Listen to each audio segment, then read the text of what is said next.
રાધનપુર ખાતે આંબેડકર સાહેબ વિચાર મંચ દ્વારા આંબેડકર સન્માન રેલી ગાંધી ચોક ખાતે વડપાસર તળાવથી મામલતદાર કચેરી સુધી યોજાઈ હતી। પાટણ જિલ્લાના રાધનપુર ખાતે વડપસાર તળાવથી મામલતદાર કચેરી સુધી ડોક્ટર બાબા સાહેબ આંબેડકર વિચાર મંચ દ્વારા આંબેડકર સન્માન રેલી યોજી નાયબ મામલતદારને સેવા સદન ખાતે આવેદનપત્ર આપવામાં આવ્યું હતું। ડોક્ટર બાબા સાહેબ આંબેડકરનું અપમાન અભદ્ર વાણી વિલાસ અને સંસદ સભામાં કરવા બદલ ખોડી કાઢી આવેદનપત્ર આપવામાં આવ્યું છે।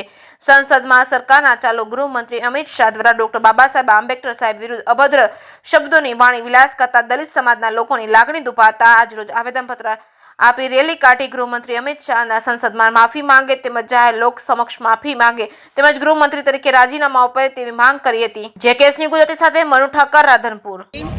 સવિતા શ્રીમાળી આજે અમે આવેદનપત્ર જે અનુસંધાને આપવામાં આવ્યા છીએ, સર્વ દલિત સમાજ ભેગા થઈ અને અમિત શાહે જે સંસદની અંદર બાબા સાહેબનું અપમાન કર્યું છે અને આ જે બંધારણના ઘડવૈયાનું અપમાન થાય ત્યારે આખા સમાજનું કોઈ પણ અન્ય સમાજોનું અપમાન થાય છે અને આ અપમાન કર્યું છે એના અનુસંધાને અહીંયા આવેદનપત્ર આપવામાં આવ્યું છે અને અમિત શાહ માફી માગે અને જો માફી માગવામાં નહીં આવે તો અમે ગાંધી ચિંધ્યા માર્ગે જઈશું। આ અમારી એક ચીમકી ગણો તો ચીમકી છે સરકારને અને જે ગણવું એ ગણે પણ અમે ગાંધી ચિંધ્યા માર્ગે જઈશું। નમસ્કાર, જય ભીમ, નમો બુદ્ધાય।